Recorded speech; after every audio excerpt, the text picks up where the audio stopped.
Hello guys, ഇന്ന് ആടിപ്പാടി ഞാൻ കോളേജിൽ പോവാണ്. കോളേജിൽ നേരെ ചെല്ലുമ്പോൾ സോൾജിത്തെ ലവ് ബേർഡ്സിനെ കാണാം. ഇന്ന് കുടുംബചരിത്രം അറിയാൻ 2 പ്ലാൻസിനെ കൊണ്ടുവന്നിരുന്നാണ് സാറ് പറഞ്ഞത്. അതിന്റെ സന്തോഷമാണ് എന്റെ മുഖത്ത്. ആദ്യം തന്ന അനണേസിയ കുടുംബത്തിലെ ആർട്ടബോട്രീസ് ചെക്കനെ ഞങ്ങൾ തിരിച്ചറിഞ്ഞു. കാട്ടുചെമ്പകം. അടുത്ത മെഗ്നോളിയേസിയ കുടുംബത്തിലെ മെഗ്നോളിയ. എന്നെ തേടി എന്റെ ഫോളോവർ വന്നു. അത് ഫ്ലോറ പഠിക്കാൻ പോവാ.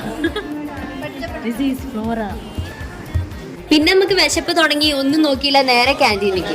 ഇന്ന് ഈ ക്യാൻറ്റീനിൽ യൂസിയിൽ എല്ലാവരും ഉണ്ട്. അവിടുന്ന് ഒരു സമൂസയും വാങ്ങി നേരെ സ്റ്റോറിക്ക് പോണ വഴിക്ക് ഇവിടെ പെയിന്റ് അടിക്കുന്ന കുറച്ച് ടീമിനെ കാണാം. സ്റ്റോറിൽ നിന്ന് കോഫിയും ഡോണറ്റും ബ്രൗണിയും ചിപ്സും എല്ലാം ഉണ്ട് തിന്ന്. ബാഗും തിന്നിട്ടാണ് ഒരു മങ്കീന്റെ സിനിമ കാണാൻ. അത് കൊല്ലുമ്പോഴേ വല്ലാട്ടുള്ളൂ. പിന്നെ പ്രകൃതിയാനുള്ള PR വർക്കും കുറച്ച് ഹെർബേറിയം കെട്ടലും കഴിഞ്ഞ് നേരെ വാച്ച് എന്നാക്കാൻ പോയി. അപ്പത്രക്കന്നെ ഉള്ളൂ.